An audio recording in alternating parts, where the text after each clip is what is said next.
जैसा कि आप सभी जानते हैं, जुलाई 2024 में जो बजट आया था उसमें इंडेक्सेशन का बेनिफिट निकाल लिया गया था और लॉन्ग टर्म कैपिटल गेन के लिए न्यू टैक्स 12.5% की रेट पे लगाया गया था। अब उसमें एक और नया चेंज किया है। ऐसा चेंज किया है कि आपके दोनों हाथों में लड्डू है। क्या है चेंज, आइए समझते हैं। तो देखिए, पहले जो बजट में चेंज किया था वो क्या था वो समझिए, और अब उसमें क्या चेंज किया है वो अब मैं आपको समझाऊंगा। तो बजट से पहले क्या होता था, आपकी जो भी प्रॉपर्टी आप सेल करते थे उस पर इंडेक्सेशन का बेनिफिट होता था और आपको उस पर 20% टैक्स लगता था। तो ये आपका पहले होता आया था जो बजट होने से पहले। लेकिन बजट में इस रूल को चेंज कर दिया और कहा गया कि अब आपको इंडेक्सेशन का बेनिफिट नहीं मिलेगा और अब आपका लॉन्ग टर्म कैपिटल गेन जो है वो फ्लैट 12.5% पर लगाया जाएगा। जो आपका सेलिंग प्राइस है माइनस आपका जो बाइंग प्राइस है उसका जो डिफरेंस है उस पर 12.5% फ्लैट टैक्स लगेगा।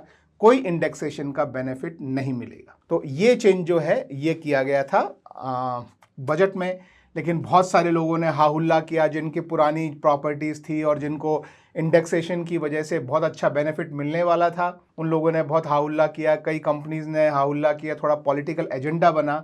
तो अब एक और चेंज किया जा रहा है और इस चेंज के मुताबिक दो रूल लाए गए हैं और आप उन दोनों में से कोई भी चूज कर सकते हैं। ये जो है वो अभी जो हमारे पार्लियामेंट में जो सेशन चल रहा है उसमें ये लॉ लाया जाएगा। तो वो क्या है, वो अभी ये बोला जा रहा है कि 23 जुलाई 2024 जिस दिन हमारा बजट पेश किया गया था उससे पहले यदि आपने कोई प्रॉपर्टी खरीदी है, पहले मतलब कभी भी 2001 से पहले 20 साल 10 साल 50 साल जितने भी पुरानी है, इवन 1-2 साल पुरानी हो तो भी, तो उस पर आपके पास एक ऑप्शन होगा कि आप चाहें तो पुराने तरीके से टैक्स भरें। पुराना तरीका यानी इंडेक्सेशन का बेनिफिट लेके और उसके ऊपर 20% टैक्स दें, या चाहें तो आप नए तरीके से टैक्स भरें, यानी आप अपना कैलकुलेशन करें और जो आपका सेलिंग प्राइस है उसमें से बाइंग प्राइस निकाल के जो आपका प्रॉफिट है वो आपका लॉन्ग टर्म कैपिटल गेन है उस पर आप सीधा 12.5% भर दें।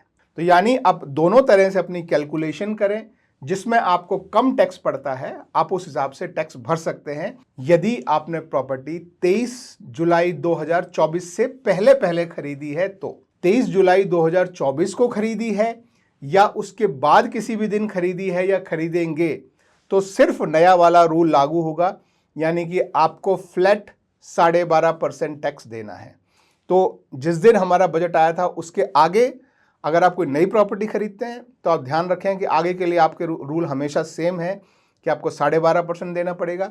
लेकिन यदि पुरानी प्रॉपर्टी है, आपने 1 साल 2 साल 10 साल 20 साल 50 साल पहले खरीदी है, तो दोनों तरह से टैक्स कैलकुलेशन करें और उनमें जो आपको अच्छा लगे। अगर आपको इंडेक्सेशन का बेनिफिट जो है वो बहुत अच्छा मिल रहा है और आपका 20% टैक्स लगा के भी कम आता है तो आप उसमें भरें। या आपने प्रॉपर्टी अभी रिसेंटली ली है, मान लीजिए जस्ट 2-2.5 साल ही हुए हैं और अभी आप बेचना चाहते हैं, तो मोस्टली होगा कि आपका 12.5% वाले में आपको टैक्स जो है वो कम आएगा, तो आप उसमें भरें। तो अब आपको ये दोनों ऑप्शन दे दिए जाएंगे। ये कल यानी 6 अगस्त 2024 को ये अनाउंसमेंट जो है वो पार्लियामेंट में किया गया था और ये अब लॉ बन जाएगा। तो ये ध्यान रखें, 23 जुलाई 2024 की डेट। उससे पहले आपके पास दोनों हाथों में लड्डू हैं, जिस भी ऑप्शन में आप भरना चाहें। उसके बाद सिर्फ 12.5% फ्लैट आपको long term capital gain tax भरना है। आपके कोई भी इसके बारे में क्वेश्चंस हो, कमेंट्स हो, आप नीचे कमेंट करके आप मेरे से पूछ सकते हैं। I will try to answer them. Thank you, bye bye.